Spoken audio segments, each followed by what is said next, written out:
continuing story of Peyton Place.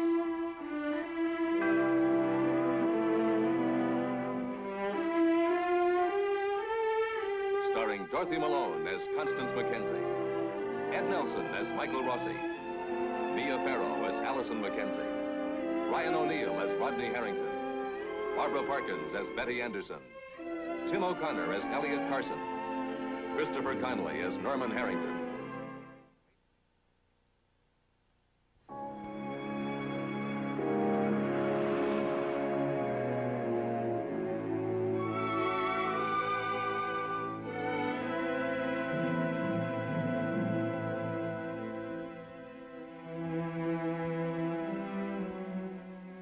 Interrogation room of the Peyton Place police station. Ordinarily, this room is used for the routine business of a small-town constabulary. But today, the room is an arena. Elliot Carson and Leslie Harrington have met at long last and must confront each other. It was very decent of you, Elliot, to go to the trouble of tracking me down in Europe. Somebody had to do it. Matt wasn't here. I'd have done the same for anyone under the circumstances. You're looking healthy and trim. You've changed, Elliot. I mean it. It's very impressive. Maybe it's the fact that you're in a position of responsibility. You think so? Yes. Men grow with responsibility. It's the sense of power you've got now. It's given you a new perspective on life. Sense of power? Editing the Clarion gives you a position of influence and responsibility in the community. If you're bold enough to use it, dependently you are. I read your letter to the editor about the mill and David Shuster. It was quite a letter, Elliot. I have no power. I have some slight influence, perhaps, but no power. Well, I just thought... I know what you thought, Leslie. You thought an ex-con like me, the bold new editor of the local newspaper, might be interested in writing several bold and impassioned editorials, attacking the unfair laws that now imprison and threaten to further harass your son. That's what you had in mind, isn't it? Only you haven't quite got the gall to come out and ask it of me. I did hope you'd take a personal interest, yes. You mean a personal grudge? Why shouldn't you voice your opinions in the Clarion? Tell me something, Leslie. Would you have asked Matt Swain to write those editorials in behalf of your son? I would have asked him, yes. And he'd have turned you down cold, just like I'm doing. Matt Swain trusted me to run the Clarion with honesty, objectivity, and impartiality, and that's the way I'm going to run it. All I care about is getting Rodney out of this mess. This mess you're talking about is called murder. Do you think he's guilty? No, I don't. Then what's the difference what it's called? The point is to get him released as quickly and painlessly as possible. Well, what do you propose to do about it? I'm going to try to get Rodney released on bail, regardless of what Dow, Judge Weber, or John Fowler say. You've already talked to Fowler about it? Yes. Well, you've just given him another reason to make things harder on Rodney. I'm not afraid of John Fowler or any prosecutor. I've got friends. Rodney can't afford that. You're seeking special favors for your son can only prejudice people against him. Don't you see that? You're living in the past, Leslie. And what do you say we bury the past? I can't bury my feelings. And as far as the past is concerned, I'm not the one you've got to be afraid of.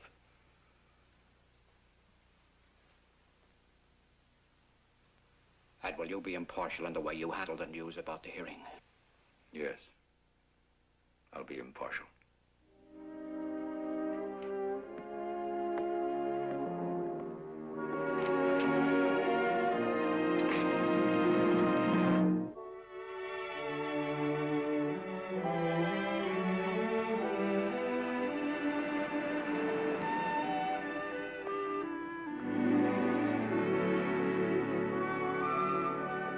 No, I'm still on.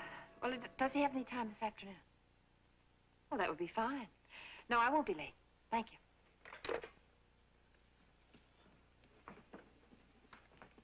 Hello, dear. Hi, sweetheart. Well, I finally ran into Leslie Harrington. Oh? What happened? He hasn't changed. As far as he's concerned, the fact that Rodney's being held for murder is just a mess that he's going to have to clean up. You expected him to change? I don't know. Did you see Rod? Yes. I'm the last person in the world who should have visited him.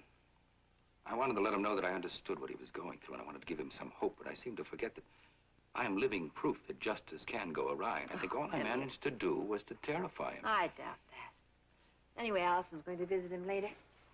Maybe that'll cheer him up. Connie, I think we should send Allison away for a while. You know, she's always talking about visiting New York. It wouldn't be too expensive. She'd never go, and you know it. Look, I know what Rodney's going through, and there's very little else I wouldn't do to make things easier for him, but I don't want to see Allison put through a ringer for the next few weeks. I don't see how we can avoid it. But you never sat through a murder trial. There's one I wish I had. I'm sorry. I never quite forgave my mother for not letting me come home. And she had better reasons. Well, it's just that Allison is so young. And she's in love. And you couldn't get her to leave here. Would you mind if I try? Go ahead. You know, it's funny. I thought you'd agree with me. I thought you'd want to try to spare her. Look, I love you for wanting to protect her. And I want to protect her, but I know what she's feeling. When you were on trial, I would have given anything to be near you. I'm not going to do that to Allison. And this is the way we clean our house, clean our house, clean our house. House.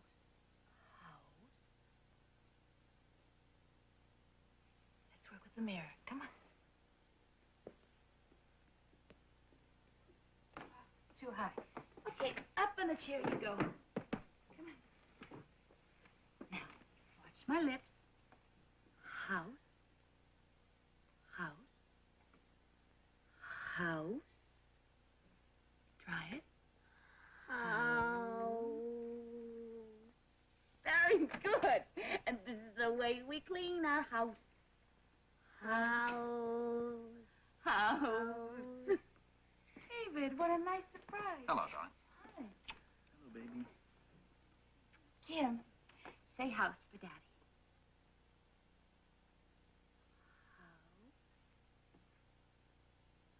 House. Very good, honey. All right, come on. Get down. I had a call at the office. Did you? Listen, I've got to talk to you. Send her out to play, will you? All right, David. Kim, I fixed a peanut butter and jelly sandwich for you. It's on the table. Would you like to have that now? Okay. We've worked very hard today, haven't we? And I think we deserve a reward. So later, we'll go into town, and then we'll walk around the square, and maybe we'll even visit Allison at the bookstore. What's the matter, honey? David, she's afraid. She doesn't want to go out. Kim, it's all right. We don't have to go out. No, we'll just stay here. And we'll have our own very special tea party. Would you like that? Me too. Okay. Now, go upstairs and get your tea set. Go on.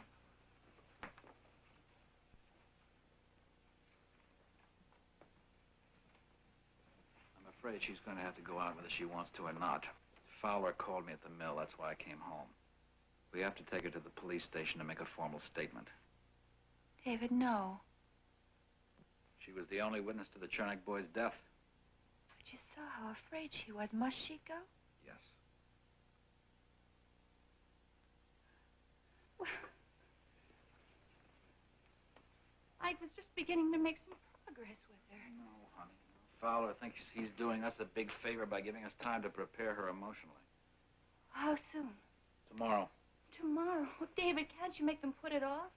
Well, I'm going to lose everything that I've gained. Darling, I'm not any happier about this than you are. The police station will ask her questions, and no matter how gentle they are, she's going to be afraid. I know she will. It couldn't be avoided. I had to tell the police what Kim saw. Oh, David, I know you did what you thought was best. David, what if she's so frightened that she won't talk to me? I don't think I could stand to go through that again. Now, honey, we have to take this one step at a time. It's the best we can do. All right. Maybe they'll just ask her a few questions, and then they'll be through with her. They'll be through with us, all of us.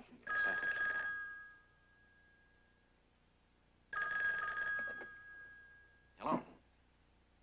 Yes? Boston calling. Yes.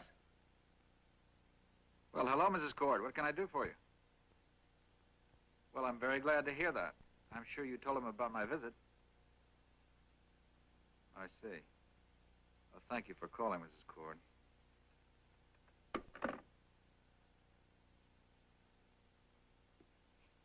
David, what is it? Oh, the keeper of the gate, Mrs. Hannah Cord, says that Martin Peyton wants to see my report immediately. No, you can't go to Boston now. Well, my presence is very distinctly not required. I'm supposed to send in the report by registered mail. Do you believe her? I don't know what to believe about the woman. She may be playing some sort of power game, or Martin Peyton may have found out that I was the one who helped put his grandson behind bars. He may be just looking for an excuse to tear my contract up. Well, then maybe you better do what he says. I can't do that, darling. You know that. I've got to be there to explain it, to sell it.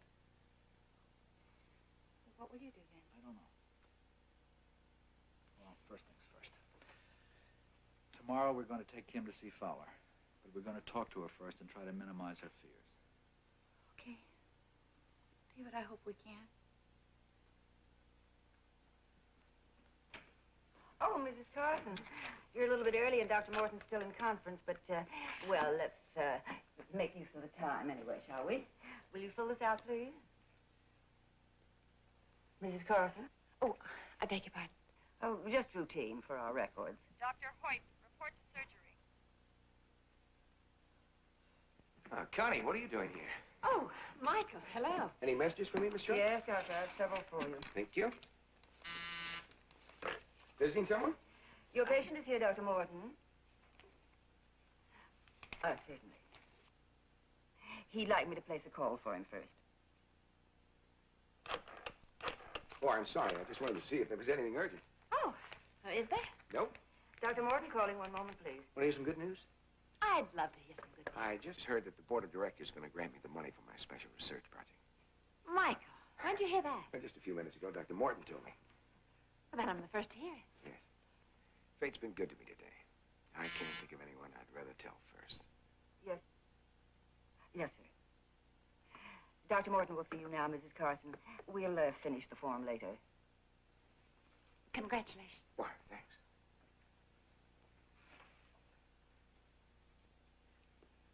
Is that a social call? She literally can't write her own name today. You're such good friends. I'm surprised she didn't make her appointment with you.